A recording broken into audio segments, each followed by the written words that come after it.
Drying, one of the oldest methods of food preservation, is gaining in popularity.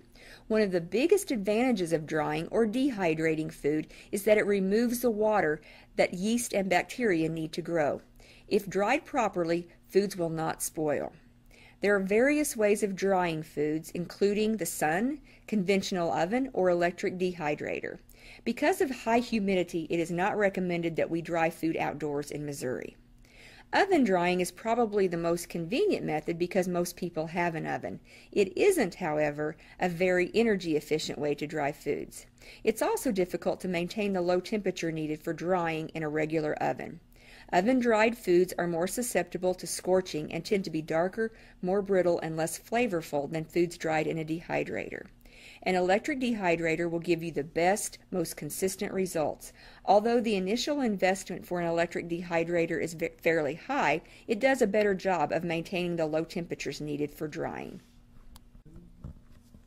Drying removes the moisture from the food so that bacteria, yeast, and molds cannot grow and spoil the food. It also slows down the action of the enzymes but does not inactivate them. Because drying removes moisture, the food becomes smaller and lighter in weight. Some foods, such as jerky, fruit leathers, or dried fruits, can be eaten dry. Other foods, like vegetables, may have to have the water added back when ready for use.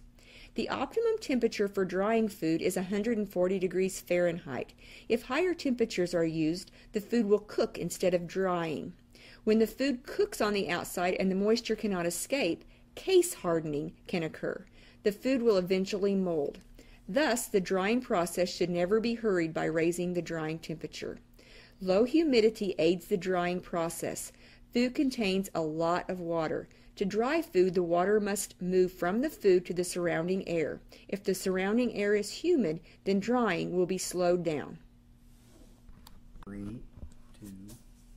Drying times will depend on the type and amount of food, the moisture content, as well as the room temperature and humidity.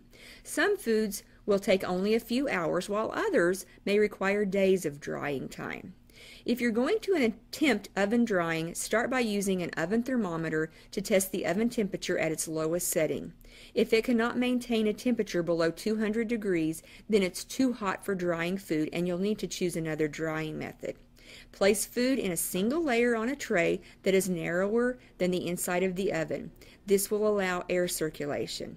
Only use the bottom heating element, never the upper broiler element. Also, prop the door open at least 4 inches. For an electric dehydrator, different foods with similar drying times and temperatures can be dried together.